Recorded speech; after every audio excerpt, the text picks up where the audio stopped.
Кој е сценарист на овој проект против вас, велите има проект против вас? Бранко Црвенковски или Зоран Заев? Бидејќи вие бевте со Зоран Заев потенцијални наследници на Бранко Црвенковски, така ве доживува во партијата, вие бевте донесени. Јас не сум се вие доживувал никогаш. Меѓутоа Заеви ве доживува како наследник на Бранко Црвенковски и многу од луѓето блиски на Заеви има најголема негативна енергија кон вас. Кој е автор на овој проект пред вас? Заеви или Црвенковски? Не, мислам дека е малку пошироко.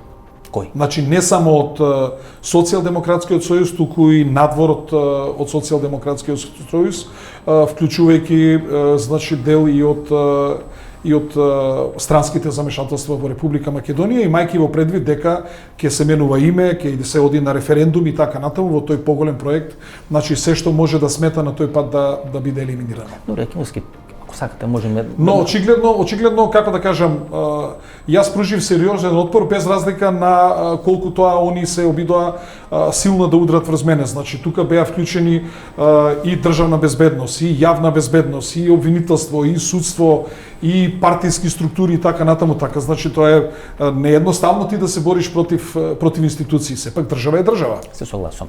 За судскиот процес по изборите ќе направиме на посебна емисија, нели кога ќе заврши целата таа работа да не вршиме некоја влијание. Меѓутоа, 2013 година е клучна година.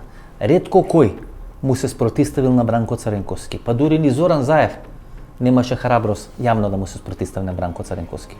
Вие му се спротиставувате на Бранко Црвенковски и одлучувате да не ја почитувате одлуката за бојкот. Што се случува во тие неколку дена таа 2013 година?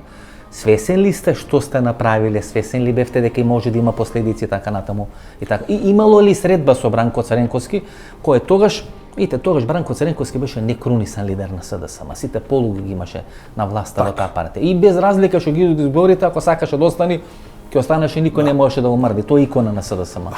Јас сум имал респект кон Бранко Црвенковски и како председател на Социјалдемократскиот сојуз и како поранешен премиер, бил премиер во влада во која што јас сум бил член и нормално секој што бил председател во оваа држава, јас имам респект, вклучувајќи го и Бранко Црвенковски, и со такво должно почитување во целиот тој временски период се однесува, дури и на последната средба во која што се обидов да се разбереме најчовечки, најкоректно и мислам дека мојата одлука да ја донесам превагна моето искуство.